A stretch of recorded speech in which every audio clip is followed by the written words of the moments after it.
Juízes capítulo 1. A guerra contra os cananeus restantes. Depois da morte de Josué, os israelitas perguntaram ao Senhor: Quem de nós será o primeiro a atacar os cananeus? O Senhor respondeu: Judá será o primeiro. Eu entreguei a terra em suas mãos. Então os homens de Judá disseram aos seus irmãos de Simeão: Venham conosco ao território que nos foi designado por sorteio e lutemos contra os cananeus. Iremos com vocês para o território que lhes foi dado. E os homens de Simeão foram com eles. Quando os homens de Judá atacaram, o Senhor entregou os cananeus e os ferezeus nas mãos deles, e eles mataram 10.000 homens em Bezeque. Foi lá que encontraram Adoni-Bezeque, lutaram contra ele e derrotaram os cananeus e os ferezeus. Adoni-Bezeque fugiu, mas eles o perseguiram e o prenderam, e lhe cortaram os polegares das mãos e dos pés. Então Adoni-Bezeque disse: 70 reis com os polegares das mãos e dos pés cortados apanhavam migalhas debaixo da minha mesa. Agora Deus me retribuiu aquilo que lhes fiz. Eles o levaram para Jerusalém, onde morreu. Os homens de Judá atacaram também Jerusalém e a conquistaram.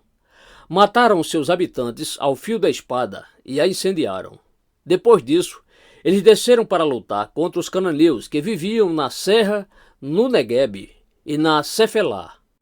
Avançaram contra os cananeus que viviam em Hebrom, anteriormente chamada Quiriate-Arba, e derrotaram Sesai, Aimã e Talmai. Dali avançaram contra o povo que morava em Debir, anteriormente chamada Quiriate-Sefer. E disse Calebe: Darei minha filha Axa em casamento ao homem que atacar e conquistar Quiriate-Sefer. Otoniel, filho de Kenaz, irmão mais novo de Calebe, conquistou a cidade. Por isso Calebe lhe deu sua filha Axa por mulher. Um dia, quando já vivia com Otoniel, ela o persuadiu a pedir um campo ao pai dela. Assim que ela desceu do jumento, Calebe lhe perguntou: O que você quer? Ela respondeu: Dê-me um presente, já que o Senhor me deu terras no Neguebe, dê-me também fontes de água. E Calebe lhe deu as fontes superiores e as inferiores. Os descendentes do sogro de Moisés, o queneu, saíram da cidade das palmeiras com os homens de Judá e passaram a viver entre o povo do deserto de Judá, no Neguebe, perto de Arade. Depois os homens de Judá foram com seus irmãos de Simeão e derrotaram os cananeus que viviam em Zefate e destruíram totalmente a cidade. Por essa razão, ela foi chamada Ormá. Os homens de Judá também conquistaram Gaza, Ascalon e Ecrom, com seus territórios. O Senhor estava com os homens de Judá. Eles ocuparam a Serra Central, mas não conseguiram expulsar os habitantes dos vales, pois estes possuíam carros de guerra feitos de ferro. Conforme Moisés havia prometido, Hebrom foi dada a Calebe, que expulsou de lá os 3 filhos de Enaque. Já os benjamitas deixaram de expulsar os jebuseus que estavam morando em Jerusalém. Os jebuseus viviam ali com os benjamitas até o dia de hoje. Os homens das tribos de José, por sua vez, atacaram Betel, e o Senhor estava com eles. Enviaram espias a Betel, anteriormente chamada Luz. Quando os espias viram o homem saindo da cidade, disseram-lhe: Mostre-nos como entrar na cidade, e nós lhe pouparemos a vida. Ele mostrou como entrar, e eles mataram os habitantes da cidade ao fio da espada, mas pouparam o homem e toda a sua família. Ele foi, então, para a terra dos Hititas, onde fundou uma cidade e lhe deu o nome de Luz, que é o seu nome até o dia de hoje. Manassés, porém, não expulsou o povo de Bet-Sean, o de Taanac, o de Dor, o de Ibleão, o de Megido, nem tampouco o dos povoados ao redor dessas cidades, pois os cananeus estavam decididos a permanecer naquela terra.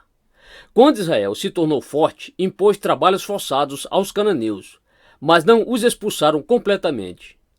Efraim também não expulsou os cananeus que viviam em Gezer, mas os cananeus continuaram a viver entre eles.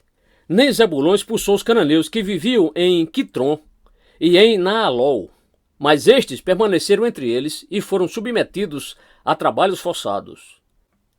Neazé expulsou os que viviam em Aco, Sidom, Alabe, Aquisibe, Elba, Afec e Reobe. E, por esse motivo, o povo de Azer vivia entre os cananeus que habitavam naquela terra. Nem Naphtali expulsou os que viviam em Bet-Semes e em Bet-Anate, mas o povo de Naphtali também vivia entre os cananeus que habitavam a terra. E aqueles que viviam em Bet-Semes e em Bet-Anate passaram a fazer trabalhos forçados para eles. Os amorreus confinaram a tribo de Dan à serra central, não permitindo que descessem ao vale. E os amorreus igualmente estavam decididos a resistir no Monte Heres, em Aijalon e em Saalbim. Mas quando as tribos de José ficaram mais poderosas, eles também foram submetidos a trabalhos forçados. A fronteira dos amorreus ia da subida de Acrabim até Selá e mais adiante.